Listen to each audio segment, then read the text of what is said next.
So, welcome to District 32 Business Radio Program, and we're here with the superb Peter Butler from Smarter Websites. Welcome, Peter. Great to have you in the studio. Great to be with you, Dean. Brilliant stuff. So, I just want maybe to kick off, Peter, maybe give us a brief insight into the business, what you do, and maybe the type of clients and business owners that you work with. Yeah, okay. So, look, we work with a wide range of clients, from RTO providers to tradespeople to corporate financial planners. So, a really wide segment. The ideal client is somebody who realises that their website's dynamic, that they want to use it in their business to help them grow their business. I remember a conversation I had a number of years ago, and I thought, it was around websites. I was saying it should be a kind of a virtual salesman for you, which I think a lot of us forget. Some people just think, I'll get it up and it stands there, but it doesn't do much. Yeah, no, you're exactly right. Look, most websites, the reality is they're just simply online brochures. They actually, people don't understand that it's a business tool, and there's lots of different aspects to it. So, online brochures aren't going to help you grow your business. It should be dynamic. It should be evolving with your business. Yeah. And so, tell a bit of background on the business, Peter. How long is Smarter Websites up and running now? Right. So we started back in 2006. Yeah. And I actually started with an audiobook website. I knew nothing about online marketing, absolutely nothing. But my previous business, funnily enough, was landscaping, garden maintenance and design. Well. So you can see the transition, right? You know, like, obvious. So I knew that I needed to be in a different business. That was hard yakka. And I wanted the business to be portable and scalable. So this fitted. And funnily enough, I realised that I was actually good at marketing. In the previous business, I actually worked for all the... So landscaping business was your own as well, was it? Yeah, that's right. Okay. Yeah. That's some transition. I ran that for 11 years. Wow. And all of my client base were seriously rich people in Perth. They had either river views or ocean views. Yeah, okay. So they were all millionaires, and I targeted them specifically. So I realised I had a flair for marketing. Yeah. And wanting to reinvent myself, this business suited that. It was just perfect for that. So, yeah. Oh, brilliant stuff. And I suppose that kind of feeds into the next question is, that was largely the motivational factor that got you to launch Smarter Websites? Yeah, look, it's twofold. So there was the realisation that I was actually quite gifted at marketing. But not only that, when I had the garden maintenance and landscaping business, I tried 3 times to build a website. And nobody had systems, a process, protocols. They didn't have a format that made it easy to launch a website. So I tried 3 times unsuccessfully. So, and here's the funny thing. It wasn't until I launched this business and I built a website for that business, even though it sold out. I had to complete the mission. So, it was quite funny, really. So you have to take your own medicine. Yeah. So you can have a look at that, thegardenguru.net. Oh, okay. Jeez, brilliant stuff. So, what would you? We're all obviously on a journey in business, whether you're a startup or you're well established. What would you say has been one of the biggest learnings for you on your journey so far? I think focus on what you're good at and build the team around you to help you with what you're not good at, your specialty skills. And look, it's always a juggling act. You know, I can remember. I mean, I started out 2006, bought a license for this audiobook website. I worked 7 days and 7 nights. So I worked really hard for a whole year creating these niche websites, and then iTunes came along and that totally killed it. But at the same time, I learnt what I was good at. And then I hired my first team member, and it's always a cash flow juggle. You know, you identify what team member you're going to add, you start them part-time, full-time, whatever it is you can handle. And it's always that cash flow juggle. You know, you need the person to grow your business, but you've got to have the money to get the person. And but I think looking at your day was also one of my biggest learnings, you know. So I hired my first tech, and then I had a look at where my time was going in a day, and I was spending more time faffing around with support problems. So then I hired a different tech to do that, but I actually tracked my time. Right. You know, so in a day I was spending 4 hours. Well, I need to free up 4 hours to focus on what I'm good at. So I think, you know, identifying what people you're going to get on the team, and then, you know, obviously building that team. You've hit on a good one there, Peter. I say for myself, I suppose, as a salesperson, time management wasn't my strength. Yeah. But what I've noticed since probably with District 32, I've had to get better over the last number of years. So I'm actually reasonably good now. I still have a way to go, but the improvement in 5 years has been phenomenal because I've had to, because just too many distractions and I wasn't getting the key stuff done as well. So I think it's a challenge for many business owners when they start off. Yeah, that's right. It's that business acumen, and I think that's one of the good things with D32 is, with the education segments, coming back to those. Some of those education segments, you already know it, you've already done it at a certain level, but it's that reminder, and quite often it's that timely reminder. Yeah. It's like, right, I've got it, I know that, I was going to do that last year, and you come back to that, and you either complete it or you get it to a higher level. It keeps you on track. Implementation, obviously. Yes. The key. You mentioned earlier on that you obviously had a natural flair for the marketing from the landscaping and transitioning into smarter websites. So, what would have been your understanding at the time, maybe around branding in particular and marketing? How important it was for as a business? Oh, my understanding at the time when I started, zilch, nix, nothing. I can remember my first logo was a round circle with a blue tick in it that I found on Google Images, which is like a no-no. Yeah. And so that was my first logo because, and I think it's actually accurate to say branding is really important. However, I think a lot of people spend too much time on that initially. They've got to prove the model first. Yeah. Do you have a service or a product that people want? And do you have a sustainable, repetitive way to get those clients cost effectively? Yeah. Because if you don't want to blow too much on branding initially. You've got to prove your business model works, regardless of what business it is, And it's an ongoing thing, isn't it? Where branding and marketing, it's something you review probably nearly weekly or sometimes daily, depending on how things are going. Yeah, that's exactly right. And when I finally did get a logo and looked at my branding promise, my branding consistency, I'd already proven that I had a cost-effective way to get people, deliver the product, and to have happy clients get good reviews.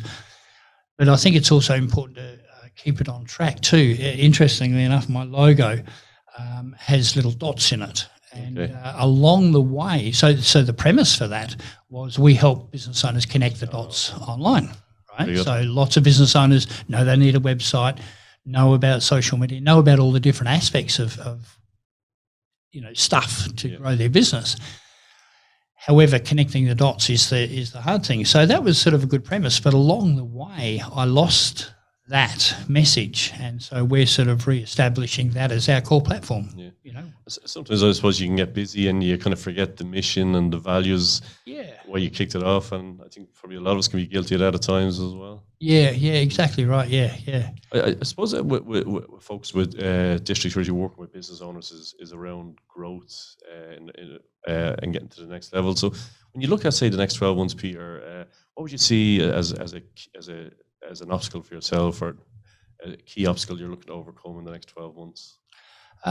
Staying focused on what matters, and I think that's one of the big things with D32, like you're saying with the growth, is that it's helping you to keep track on, building your acumen, your understanding, but focus on the tasks that matter, that are actually going to build your business, So I'm looking currently at what I need to be able to get my business to a higher level. And my business at the moment is totally reliant on me bringing in the sales. Yeah. So, I'm looking at bringing somebody on to help me do that. And that's, for me, the sort of highest level. So I can actually be free, because I don't want to be the face of the business. I want to be behind the scenes. Right. I love developing new products, improving the systems, the workflows. Yeah. That's my little baby.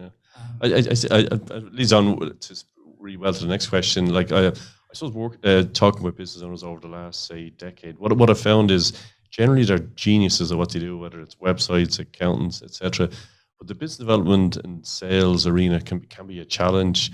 How did you find that when you started off, and how do you find it now? Look, I think it's a I'm looking for the word.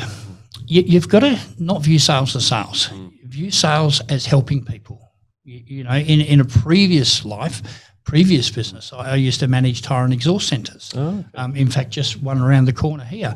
And, you know, I can remember the guys saying to me, oh, but I don't have the gift of the gab and, you know, I can't sell like you. Well, you know, I may have the gift of the gab, but I didn't really sell. I was advising people. You know, they came into the business, they needed a product, and it was my job to educate and inform them. And that's everybody's job. If we're not educating and informing our people as to the best choices, then we're not doing our jobs. That's not selling at all. We're helping people. So I think it's I can't think of the word. Well, I think you've summed it up really well. What sales is. I mean, you're looking to add value, see where the pain points are with a certain with a prospect, and obviously trying to tick those boxes. So you're providing solutions. But I think you summed it up really well. In fairness, yeah. Is it something you still enjoy doing, or? Look, it is. I absolutely thrive on it. You know. And I, you know, the joy when people understand it. And I've had feedback so much so that, you know, we've had reviews on that. So for the first time in my life, I understand how it works. And often people don't understand the technical side. You know, that's our job. Yeah. But my job is to help them just at least get the gist of it. Brilliant. I mean, I think you've summed up sales actually fairly well. You've done it better than me, Peter. Thank you. So well done. So, I mean, we've had conversations over the last couple of years, and I have to say I'm always impressed when you talk about systems, and obviously I've seen some of your stuff online. So, how important has it been to your business in terms of having the right systems to scale to get to the next level? Oh, look, it's absolutely crucial. You know, and one of the things I say to my team is always, because I've created a workflow, a process, and it's like at the highest level. I've invested, you know, thousands of hours into this, and the end game is that I'm going to be free of the business. So I can talk with the client, identify their needs, sell to them by helping, advising them what their options are, and we sort of map out a stage 1, stage 2 approach. You know, depending on either their budget or speed of need.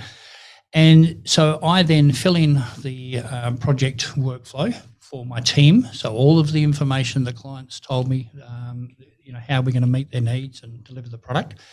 And then the team deliver it because there's a process to follow, and we've got checks on checks, you know, because we want a good user experience. So it actually frees me of the business.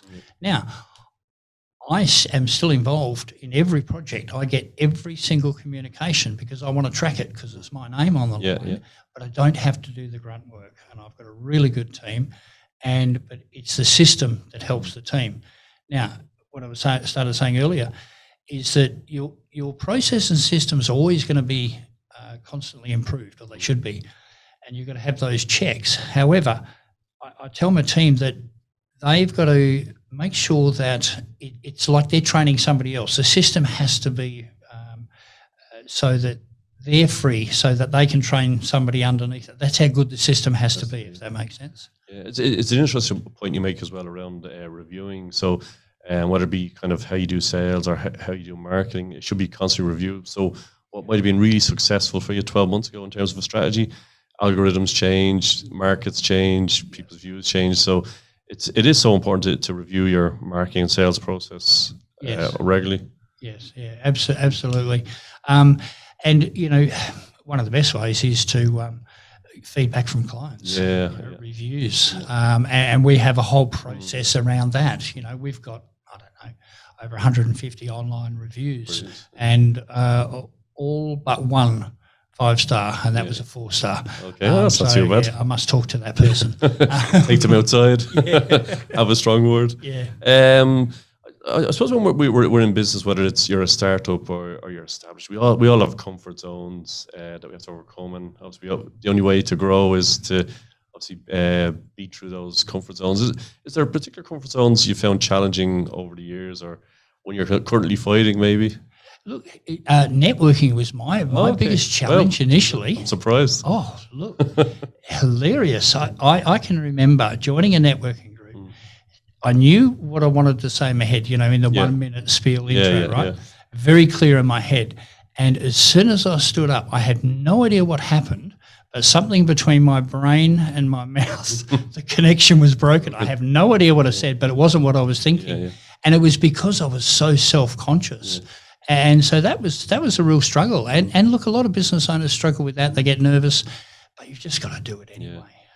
I think it's what I found even interesting over the years. You meet people who are in business 10, 15, 20 years, very confident, brilliant at what they do, and they still say, I still struggle sometimes putting myself out there and networking or having those conversations. Yeah. So that's comforting to know you're 15 years in business. So yes, there's a word not their own. So I mean, it's amazing to obviously with the stats being so damning for businesses failing. I mean, hats off to yourself. 15 years. What would you attribute your success today? What would be the top couple of key things? I think resonating with the clients and also your team, and focusing on what matters. I see so many startups. You mentioned startups a couple of minutes ago, and I see so many startups spending their startup budget on the wrong things. You've got to prove the model first. Like I said earlier, you've got to have a cost-effective, repeatable way to get new business and cost-effective way to deliver it. So you make sure you've got that, and I've seen so many people spend money on one particular business, kitted out their office with all this new computer technology, and it was fantastic, but they left no money in the kitty for actually a decent website and a marketing platform. Oh, geez. Okay, so you can play with your sexy software and computers, but wrong way about it. Yeah, I think it is a challenge, isn't it? When you go into business, I think the marketing and the website it can be fairly daunting. I think for most of us. Yeah. And I think it can become a price-based commodity too, exactly. But look, education is crucial, and that could be the same for every single business owners. Us educating our ideal prospects or clients, and so that's how a website can be used.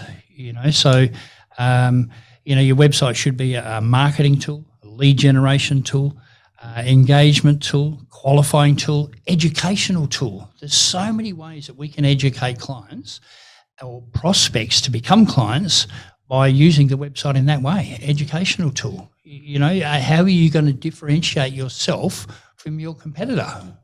Use your website. Have educational tips on there. Yeah. Again, we all should have unique selling points, and obviously that should be reflected in your website as well. Yes, yeah, and like I was saying, websites can become a price-based commodity.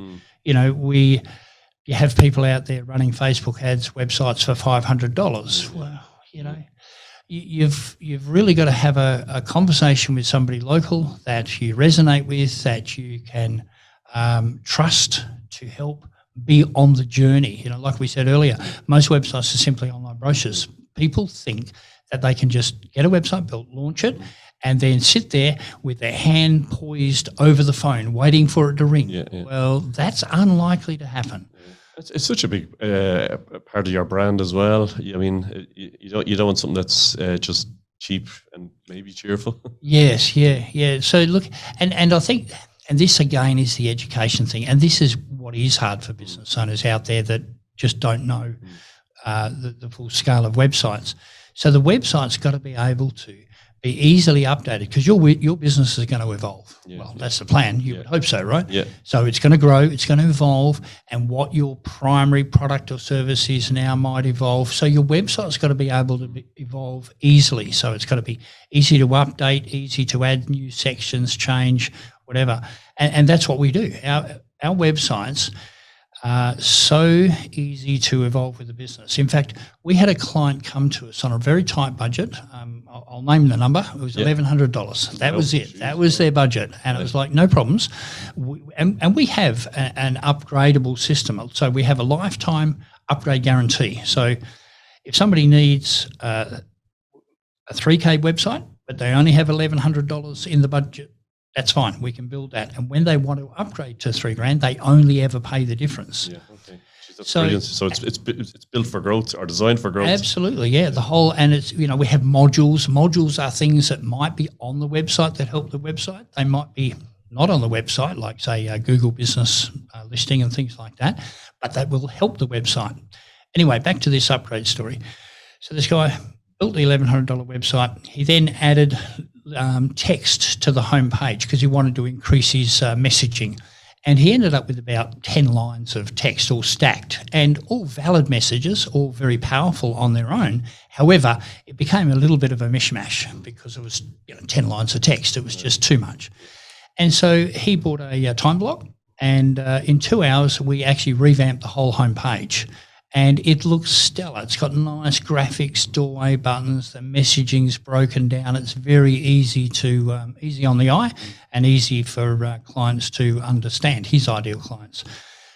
So that's what's really important, is that your website is easy to evolve as your business evolves.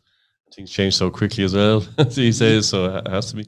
Yeah. With District 32, obviously, we're focused on growth for our members and having that BHAG, big, hairy, audacious goals. Yeah. So, I mean, it's outstanding what you've achieved in 16 years. So, so what would be the BHAG for smarter websites at the moment?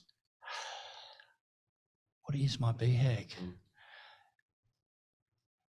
I want to be free of getting the sales so that I can actually work with clients. Right. So, I haven't defined that in a line. No, that's fine. But yeah, that's at the moment I'm getting the sales, and I love selling. I love because I sell by helping. However, I want to be able to go to a client that's already got we've got them to a certain level, and right, okay, what's your plan? How are we going to get you to the highest level, so that I've got a person out there that's feeding the machine, as it were, and be free to work with clients.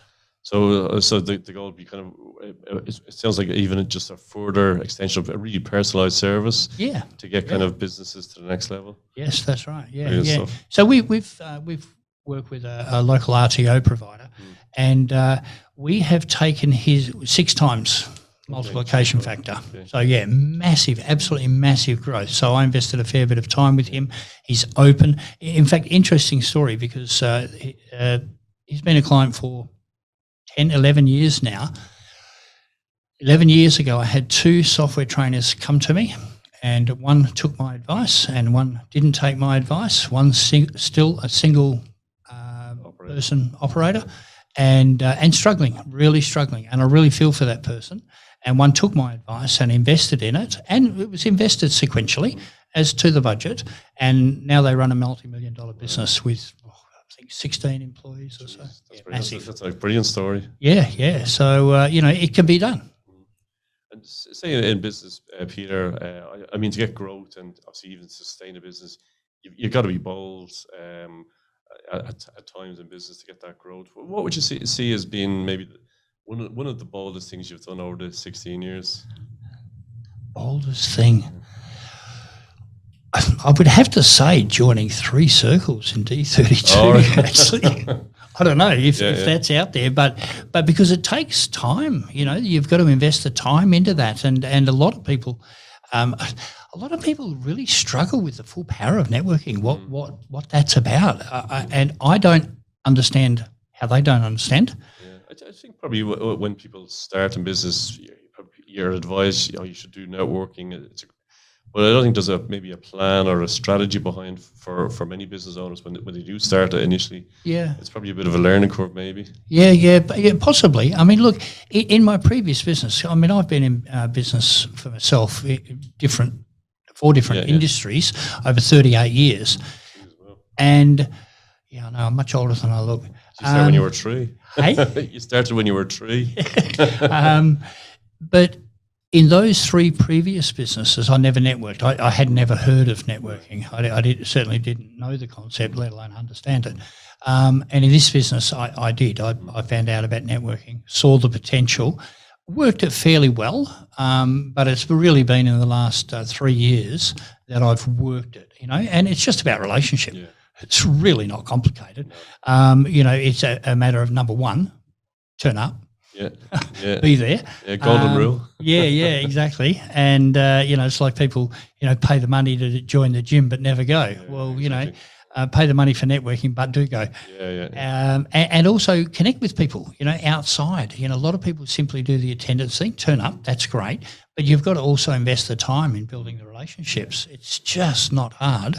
And it's by that connection that your business will build. Yeah.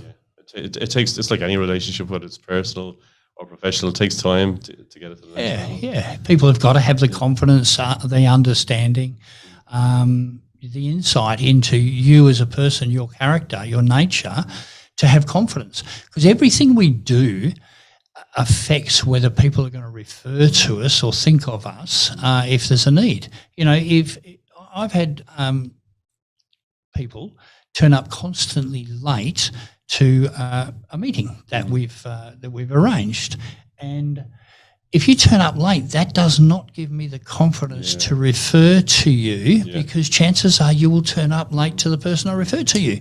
Yeah, it is important how we show up, and obviously being on time is a key aspect of that. Yeah, we've got to be authentic about how we are. We don't put on a facade, because that will come through. People will see your heart. However, you've got to play the game. Exactly.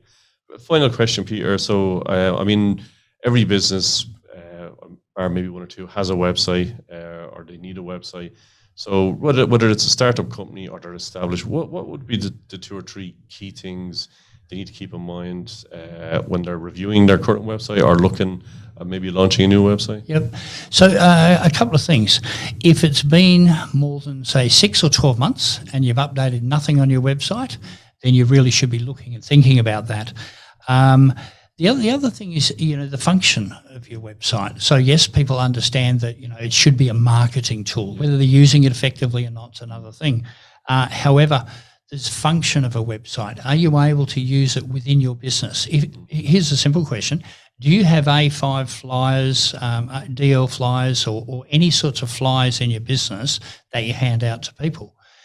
If you do, that should actually be built into your website, especially when we look at the last 12 months with COVID, right? Yeah. So that's forced us to do a lot of things online, which I love, by the way. Yeah. I think it's absolutely great. Never guessed. Yeah, like people never knew Zoom, and we lived in it, but now we're able to help mainstream more people. Now. Yeah, but so if you can actually sell online, sell by Zoom.